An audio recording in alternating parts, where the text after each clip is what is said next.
जय श्री कृष्ण दोस्तों। आज की इस वीडियो में मैं आप लोगों को बछबारस की कथा सुनाने जा रही हूँ। बछबारस या गौवत्स द्वादशी ये जन्माष्टमी के 4 दिन बाद मनाई जाती है। इस व्रत में गाय और बछड़े की पूजा की जाती है। ये व्रत स्त्रियां पुत्र की मंगल कामना व पुत्र प्राप्ति के लिए करती हैं। इस दिन गाय के दूध से बने हुए चीजों का प्रयोग नहीं किया जाता है।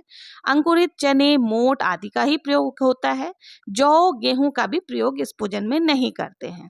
तो आइए जान लेते हैं कि बछबारस की कथा किस प्रकार से है। तो देखिए, बछबारस की कथा इस प्रकार से है कि एक बार स्वर्ग से इंद्रियां धरती पर आईं और वो गौ माता को देखकर उनकी पूजा करने लग गई। बछबारस का दिन था। इंद्र की इंद्राणियां पूजा करने लगी तो गाय माता बार बार उनको सींग मारे, आगे से पूजा करती तो सींग मारती, पीछे से पूजा करती तो लातों से मारती। इंद्राणियां बोली, हम तो आपकी पूजा कर रहे हैं और आप हमें मारती हैं। गाय बोली, मुझ अकेली क्यों क्यों पूजा करती हो? पूजना ही है तो बछड़े के साथ पूजा करो, क्योंकि गाय माता के कोई संतान नहीं थे। तो इंद्रियों ने दर्भ का बच्चा बनाया, गाय के पास बिठाया, अमृत के छींटे दिए। गाय के पास आते ही बछड़ा जीवित हो गया, गाय का दूध पीने लगा। इंद्राणियों ने उनकी पूजा की, फिर गाय और बछड़े को लेकर के अपने घर वापस आ गई। गाय और बछड़ा को साथ में जब मालकिन ने देखा तो उसने घुसने नहीं दिया। उसने बोला, तुम मेरे तो कोई औलाद नहीं है, कोई बच्चा नहीं, और तुम बच्चे को लेकर के आई हो। अगर आप बच्चा मेरे लिए भी लेकर के आओ तब मैं आपको अंदर आने दूंगी। गाय बोली, अभी तो मुझे घर में ले लो, अगली जब बछबारस आएगी तो मैं तुझे बेटा दूंगी। अगली बछबारस आई, गाय वन में गई। इंद्राणी ने पूजा अर्चना करना शुरू कर दिया तो गाय माता बोली, फिर से पूजा नहीं करने दे रही थी, बार बार मार रही थी। इंद्राणियां उनसे पूछने लगी कि अब क्या चाहिए गाय माता, आपको तो हमने पिछली बार बछड़ा दे दिया था। तो गाय माता बोली कि आपने मुझे बछड़ा दिया था, लेकिन जो मेरी सेवा करती है, मेरी मालकिन, उनके कोई संतान नहीं है। अगर आप लोग मेरी पूजा कर रहे हो तो पहले मेरी मालकिन को भी संतान दो, तभी मैं आपको पूजा करने दूंगी। तो इंद्र की इंद्राणियों ने दर्भ का बच्चा बनाया, दर्भ का पालना बनाया, पालने को गाय के सींग में बांधा, उसमें बच्चे को लिटाया और संजीवनी का छींटा दिया। फिर इंद्राणियों ने गाय की पूजा करी। गाय बच्चे को लेकर के घर आई तो सारी औरतें कहने लगी, सेठानी तेरे लिए तो गाय बच्चा लाई है। सेठानी ने गाय को गाजे बाजे से साथ में घर में लिया। हे गाय माता ने जिस प्रकार से सेठानी को बच्चा दिया, वैसे ही जो भी गाय माता और बछड़े की पूजा करे उन सब के संतान को सुखी रखना, जिसके संतान नहीं उनको संतान देना, खोटी की खरी अधूरी की पूरी करना, और जो भी आपका व्रत करे उनके सभी मनोकामनाओं को पूर्ण करना। तो ये थी बछबारस की कथा। अब आइए सुन लेते हैं बछबारस की दूसरी कथा। बछबारस की दूसरी कथा इस प्रकार से है। एक साहूकार था, उसके गांव में पानी की बहुत कमी थी। उसने एक बहुत बड़ा तालाब बनाया, लेकिन तालाब में पानी आया ही नहीं। साहूकार ने पंडितों से पूछा कि तालाब में पानी क्यों नहीं आ रहा है? तो पंडित जी बोले कि तुम्हें तुम्हारे बेटे या पोते में से किसी एक की बलि देनी होगी, तभी तालाब में पानी आएगा। ससुर जी सोचने लगे कि अगर मैं अपने बेटे की बलि दे देता हूँ, साहूकार सोचने लगा कि मैं अपने बेटे की बलि दे देता हूँ तो मेरी बहू विधवा हो जाएगी, क्यों ना मैं अपने पोते की ही बलि दे दूं, क्योंकि उसके 2 पोते था।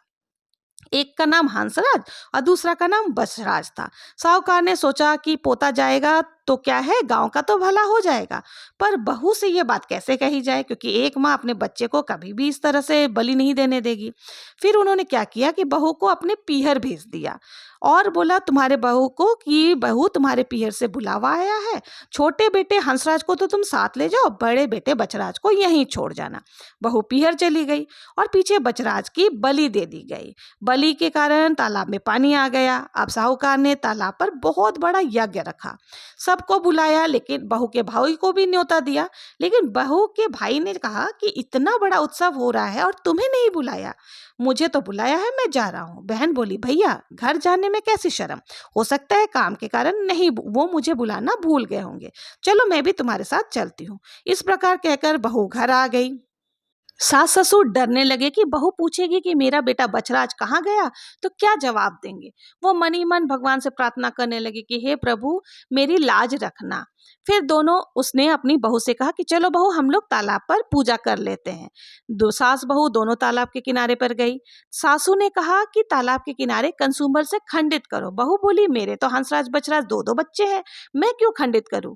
सासू बोली जैसा मैं कहती हूँ वैसा ही करो। तो बहू ने बात मानते हुए किनारे को खंडित किया और कहा आओ मेरे हंसराज बछराज लड्डू उठाओ, क्योंकि तालाब बना करके इस पूजा में खंडित करके उसमें से लड्डू उठा करके संतान को खिलाया जाता है और उससे संतान की लंबी आयु होती है और अच्छा स्वास्थ्य होता है। तो बहू खंडित किए हुए तालाब में से कहा आओ मेरे हंसराज बछराज लड्डू उठाओ।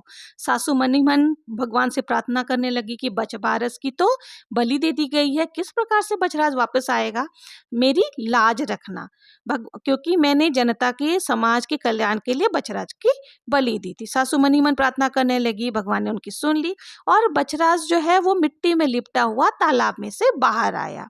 सासू जी से बहू ने पूछा कि ये क्या है, उसको आश्चर्य हुआ कि मेरा बच्चा तालाब में से कैसे आ रहा है।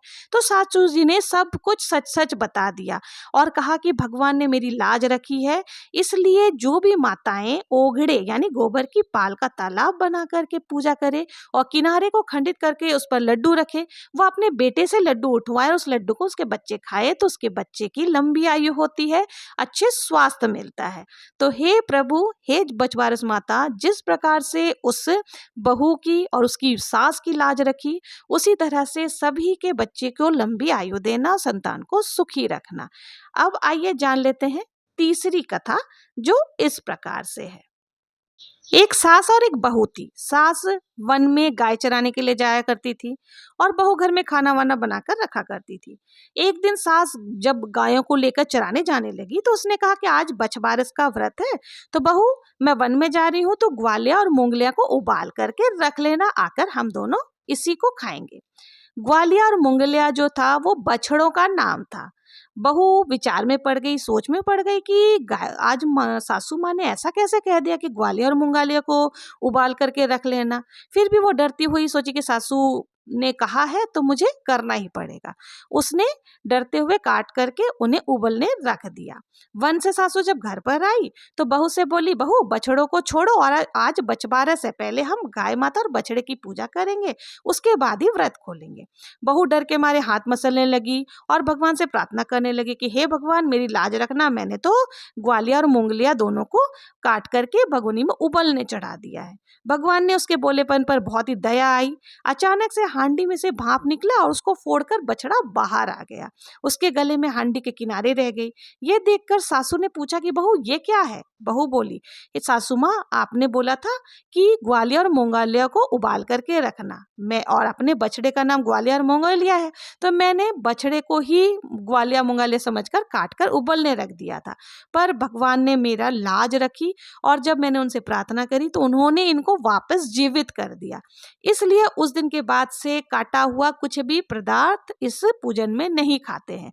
और गेहूं मूंग जो ग्वालिया और मूंगिया, मूंग को मतलब मूंगिया, इनको भी हमें नहीं खाना होता है। गाय और बछड़े की पूजा करते हैं। तो हे बछबारस माता, जैसा उस औरत की लाज रखी, उसके बछड़े को वापस दिया, उनके जीवन की रक्षा की, उसी प्रकार से सभी पूजा करने वाली औरतों के बच्चों के संतान की लंबी आयु देना, उनकी जीवन की रक्षा करना।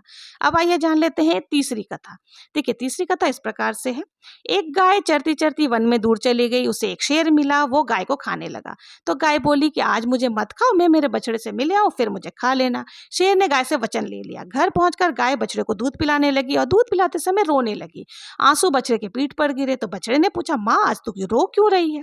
तो गाय बोली कि मुझे तो सुबह मरना है और सारी बात उसने बछड़े को बता दी। बछड़ा बोला मैं भी तुम्हारे साथ चलूंगा, माँ ने कहा कि मुझे तो शेर खाएगा ही, तुझे भी नहीं छोड़ेगा। पर बछड़ा माना नहीं। दोनों शेर के पास पहुंच गए। शेर ने देखा तो उससे बहुत खुशी हुई। वो बोला कि ये तो बहुत अच्छा हुआ, आज तो दो दो शिकार है। इतने में बछड़े ने बोला मामा जी पहले मुझे खाओ।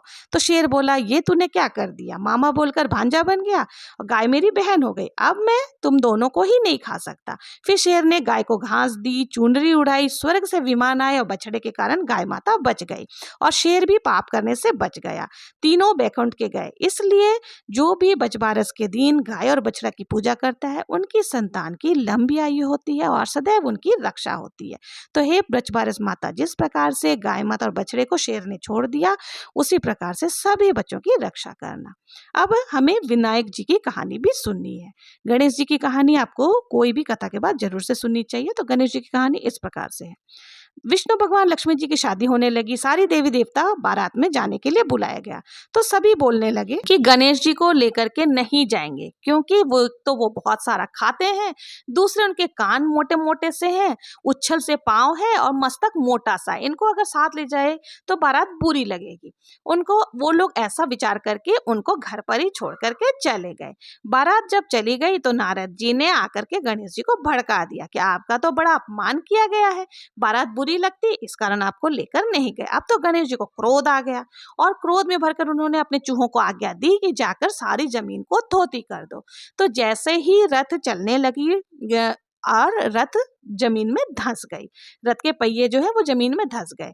अब बहुत ही कोशिश करने के बावजूद भी रथ का पहिया जो है वो जमीन से बाहर नहीं निकल रहा था। बहुत सारे उपाय कर लिए, फिर सभी ने खाती को बुलाया। खाती यहाँ पर आया और खाती ने एक बार में ही रथ के पहिए को निकाल दिया और उसने केवल जय गजानन जी महाराज कहा और रथ के पहिए बाहर निकल गए। सभी पूछने लगे कि गणेश जी को नाम क्यों लिया। तो खाती बोला कि गणेश जी को सुमरे बिना कोई काम सिद्ध नहीं होता, इसलिए जब भी कोई भी काम करो तो सबसे पहले गणेश जी की पूजा हमें करनी ही चाहिए। सब सोचने लगे कि सही बात है, गणेश जी को तो हम घर पर ही छोड़ आए हैं। एक जने को भेज करके गणेश जी को बुलाया गया। पहले गणेश जी की रिद्धि सिद्धि के साथ विवाह कराया गया, फिर भगवान विष्णु की लक्ष्मी जी के साथ विवाह संपन्न हुआ। हे विनायक जी महाराज, जैसे भगवान का काम सिद्ध किया वैसे ही सबके कार्य सिद्ध करना। जो भी आपकी कथा कहे, आपकी पूजा करे, उसके समस्त मनोकामनाओं को पूर्ण करना।